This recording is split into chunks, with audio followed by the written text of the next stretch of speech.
அல்லாஹ்வுடைய தூதர் ஸல்லல்லாஹு அலைஹி வஸல்லம் வாழ்க்கை எடுத்து பாருங்கள். மனைவியிடத்தை இவர்கள் நடந்து கொண்ட முறையை எடுத்து பாருங்கள். லா இலாஹ இல்லல்லாஹ். மனைவி உணவை தயாரித்தால் மனைவி உணவை தயாரித்தால் ஸல்லல்லாஹு அலைஹி வஸல்லம் புகழ்வார்கள். அல்லாஹ்வுடைய தூதர் தன் முன்னால் வைக்கப்பட்ட எந்த உணவையும் எத்தனை பேர் இன்னைக்கு மனைவி சமைக்கக்கூடியதை புகழ்றது? எத்தனை பேரு மனைவி இவ்வளவு கஷ்டப்பட்டு சமைக்கிறாங்க, ஏமா எவ்வளவு அழகா சமைக்கிறோமா அப்படின்னு சொல்லி புகழ்றது. உப்பு இருக்காது, தெரியாம மறந்துருப்பாங்க மனைவி. அதுக்கு சண்டையா பார்த்தீங்கன்னா, உப்பு ஏன் நீ போடல, ஏன் நீ இப்படி சமைச்ச, யாருக்கு நீ சமைக்கிற, நீ வேணுமுன்னே இப்படி செய்தியா? எண்ணியத்துக்குரியவர்கள், மனைவியை கணவனை புகழ்ந்து கணவன் மனைவியை புகழ்ந்து நம்முடைய வாழ்க்கை நிம்மதியான வாழ்க்கையாக இருக்க வேண்டும். நரக வாழ்க்கையாக பூமியிலே மாறிவிடக்கூடாது. இன்ஷா அல்லாஹ், இன்ஷா அல்லாஹ்.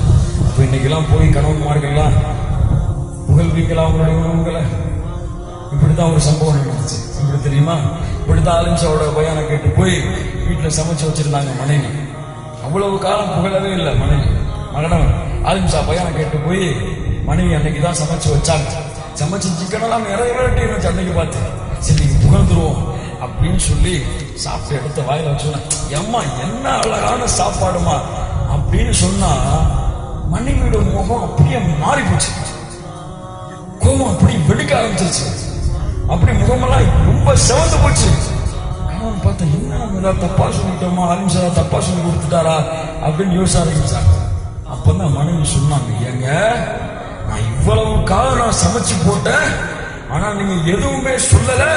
இன்னைக்கு எனக்கு உடம்பு சரியில்லைன்னு சமைக்க முடியல, பக்கத்து வீட்டு பொண்ணு சமைச்சதை வாங்கிட்டு வந்து போட்டா நீங்க இப்படி சொல்றீங்களோ அப்படின்னு சொன்ன உடனேதான் அவரோட நிலைமை நீங்க கன்ஃபார்ம் பண்ணீங்க நீங்க போறதுக்கு முன்னாடி அப்படின்னு சொல்லி.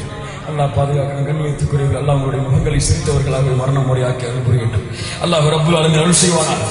இப்படி குடும்ப வாழ்க்கையில் இஸ்லாமிய மார்க்கம் ஒழுக்கத்தை கற்றுக் கொடுத்திருக்கிறது.